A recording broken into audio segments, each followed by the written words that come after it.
ആ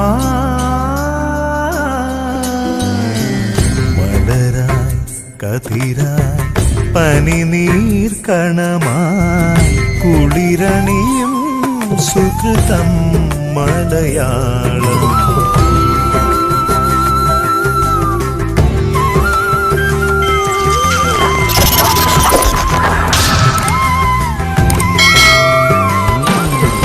നമസ്കാരം.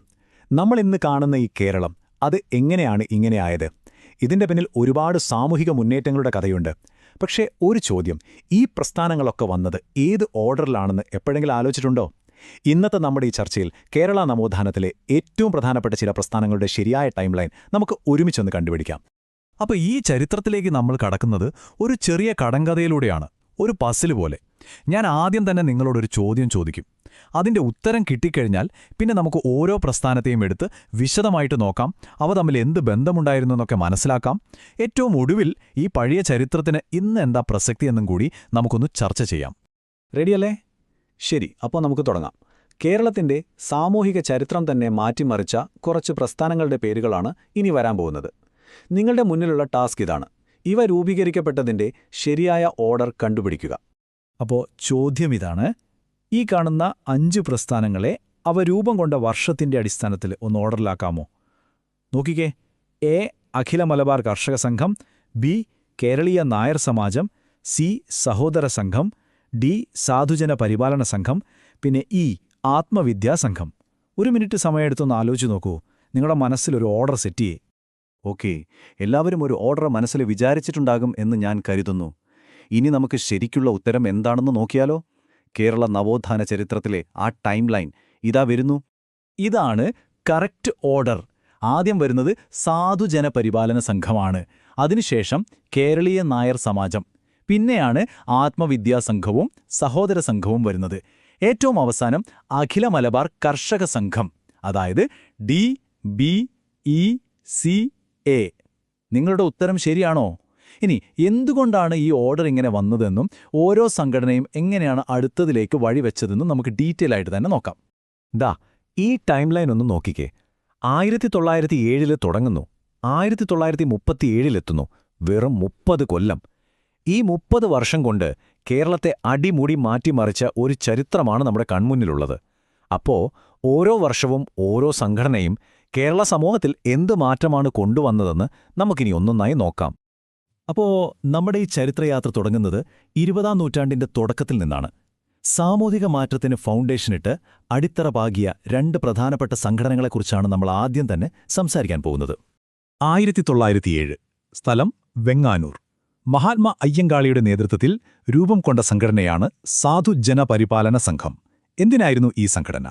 അന്നുവരെ സമൂഹത്തിന്റെ മുഖ്യധാരയിൽ നിന്നും മാറ്റി നിർത്തപ്പെട്ട ഒരു വലിയ വിഭാഗം ആളുകൾ, അവരുടെ ഏറ്റവും ബേസിക്കായ അവകാശങ്ങൾക്കു വേണ്ടിയായിരുന്നു ഇതിന്റെ പോരാട്ടം. എന്തൊക്കെയായിരുന്നു ആ അവകാശങ്ങൾ? കുട്ടികൾക്ക് പഠിക്കാനുള്ള അവകാശം, പൊതുവഴിയിലൂടെ നടക്കാനുള്ള സ്വാതന്ത്ര്യം, മാന്യമായൊരു വസ്ത്രം ധരിക്കാനുള്ള അവകാശം. ഇതൊക്കെയായിരുന്നു പ്രധാന ലക്ഷ്യങ്ങൾ.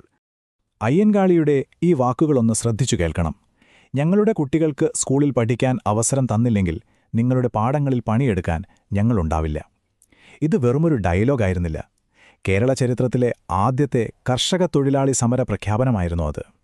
സ്വന്തം തൊഴിലിനെ അവകാശങ്ങൾ നേടിയെടുക്കാനുള്ള ഒരു ആയുധമാക്കാമെന്ന് അദ്ദേഹം അന്ന് കാണിച്ചുകൊടുത്തു. വിദ്യാഭ്യാസം എത്രത്തോളം പ്രധാനപ്പെട്ടതാണെന്ന് ആ തലമുറയെ ബോധ്യപ്പെടുത്തിയ തീപ്പൊരു വാക്കുകളായിരുന്നു അത്. ശരി, ഇനി നമുക്ക് 3 വർഷം മുന്നോട്ടു പോകാം, 1910. ഇവിടെയാണ് മണ്ണത്ത് പത്മനാഭനും സി കൃഷ്ണപിള്ളയും ചേർന്ന് കേരളീയ നായർ സമാജം രൂപീകരിക്കുന്നത്. നോക്കൂ, അയ്യൻകാളി സമൂഹത്തിന്റെ താഴെത്തട്ടിൽ നിന്നാണ് മാറ്റത്തിനുവേണ്ടി പോരാടിയതെങ്കിൽ ഈ സംഘടനയുടെ ഫോക്കസ് സ്വന്തം സമുദായത്തിനകത്തുള്ള തെറ്റുതിരുത്തലായിരുന്നു. കെട്ടുകല്യാണം പോലെയുള്ള അനാവശ്യ ആചാരങ്ങളൊക്കെ അവസാനിപ്പിക്കുക, പലയിടത്തായി ചിതറിക്കിടന്ന ചെറിയ ചെറിയ കൂട്ടായ്മകളെ ഒന്നിപ്പിക്കുക, അങ്ങനെ സമുദായത്തെ ഒന്ന് മോഡേണാക്കാനാണ് അവർ ശ്രമിച്ചത്. നിങ്ങൾക്കറിയാമോ, പിന്നീട് നമ്മൾ കാണുന്ന NSS, അതായത് നായർ സർവീസ് സൊസൈറ്റിയുടെ രൂപീകരണത്തിലേക്ക് വഴി തുറന്നത് ഈ സംഘടനയാണ്. അപ്പം നമ്മളിനി എത്തുന്നത് വളരെ നിർണായകമായൊരു വർഷത്തിലേക്കാണ്, 1917. ഇവിടെയാണ് കഥ ശരിക്കും ഇൻട്രസ്റ്റിംഗ് ആവുന്നത്. ഒരേ വർഷം, പക്ഷേ സാമൂഹിക മാറ്റത്തിനായി 2 ഡിഫറന്റ് വഴികൾ. ആ വഴികളിലൂടെ മുന്നോട്ടു പോയ 2 പ്രസ്ഥാനങ്ങൾ. രണ്ടും ഒരേ വർഷം കേരളത്തിലുണ്ടായി. എന്തുകൊണ്ടായിരിക്കും ഒരേ സമയം 2 വ്യത്യസ്ത ആശയങ്ങൾ ഇങ്ങനെ വന്നത്? നമുക്ക് നോക്കാം. അതിലാദ്യത്തേതാണ് വാഗ്ഭടാനന്ദ ഗുരുദേവൻ സ്ഥാപിച്ച ആത്മവിദ്യാസംഘം. അവരുടെ മുദ്രാവാക്യം ഇതായിരുന്നു: ഉണരുവിൻ, അഖിലേഷിനെ സ്മരിക്കുവിൻ. അതായത് വിഗ്രഹാരാധന, മൃഗബലി ഇതുപോലുള്ള അന്ധവിശ്വാസങ്ങൾക്കെതിരെ ഒരു സ്പിരിച്വൽ വഴിയിലൂടെ, ആത്മീയമായ ഉണർവിലൂടെ പോരാടാനാണിവർ ശ്രമിച്ചത്. എല്ലാവരും ഒന്നാണ് എന്ന അദ്വൈത ഫിലോസഫിയായിരുന്നു അവരുടെ മെയിൻ പവർ. ഇനി നോക്കൂ, അതേ വർഷം 1917 തന്നെ സഹോദരൻ അയ്യപ്പൻ സഹോദര സംഘം സ്ഥാപിക്കുന്നു. പക്ഷേ അദ്ദേഹത്തിന്റെ വഴി കംപ്ലീറ്റ്ലി ഡിഫറൻ്റ് ആയിരുന്നു. ജാതിയെ പൊടിക്കാൻ അദ്ദേഹം തിരഞ്ഞെടുത്തത് മിശ്രഭോജനം പോലെയുള്ള റാഡിക്കൽ ആക്ഷനുകളായിരുന്നു. കൊച്ചിയിലെ ചെറായിൽ വെച്ച് പല ജാതിയിലുള്ള ആളുകളെ ഒന്നിച്ചിരുത്തി ഭക്ഷണം കൊടുത്ത ആ ഒരു സംഭവം, അത് കേരള ചരിത്രത്തിൽ ഒരു പുതിയ ചാപ്റ്റർ തന്നെ തുറക്കുകയായിരുന്നു. ശ്രീനാരായണ ഗുരുവിന്റെ ഒരു ജാതി, ഒരു മതം, ഒരു ദൈവം മനുഷ്യന് എന്ന ആ വലിയ സന്ദേശത്തെ സഹോദരൻ അയ്യപ്പൻ അടുത്ത ലെവലിലേക്ക് കൊണ്ടുപോയി. അദ്ദേഹം പറഞ്ഞത് ഇങ്ങനെയാണ്: ജാതി വേണ്ട, മതം വേണ്ട, ദൈവം വേണ്ട, മനുഷ്യന്.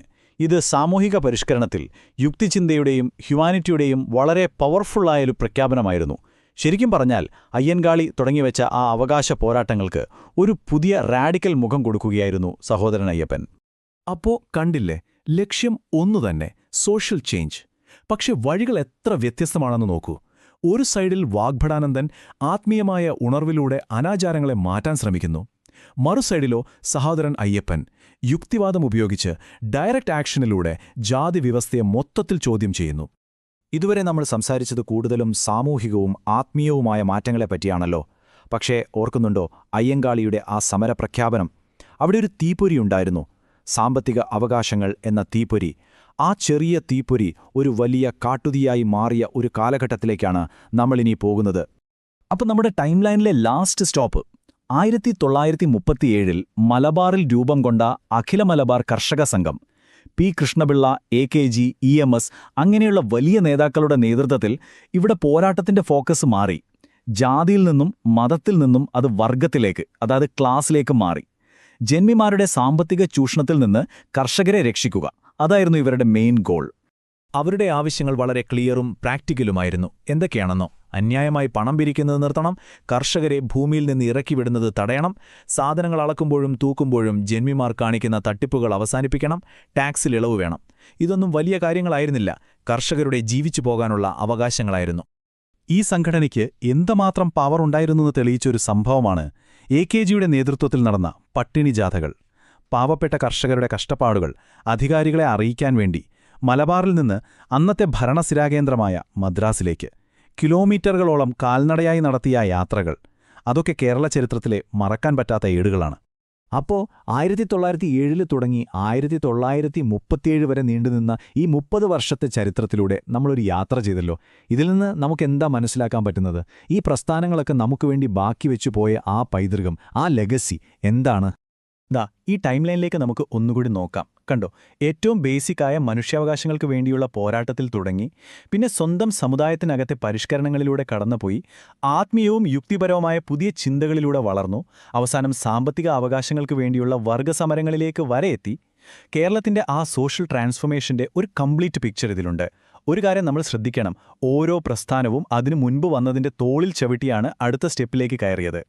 അപ്പോൾ നമ്മുടെ ഈ ചർച്ച ഇവിടെ അവസാനിപ്പിക്കുമ്പോൾ ഒരു ചോദ്യം മാത്രം ബാക്കിയുണ്ട്. ഒരു നൂറ്റാണ്ട് മുൻപ് ഈ നേതാക്കന്മാർ ഉയർത്തിക്കൊണ്ടുവന്ന ആശയങ്ങൾക്ക് ഇന്ന് എന്ത് പ്രസക്തിയാണുള്ളത്? അവർ ഏതൊക്കെ അനീതികൾക്കെതിരെയാണോ പോരാടിയത്, അത് ഇന്നും നമ്മുടെ സമൂഹത്തിൽ ചിലപ്പോൾ വേറെ രൂപത്തിലും ഭാവത്തിലുമൊക്കെ നിലനിൽക്കുന്നുണ്ടോ?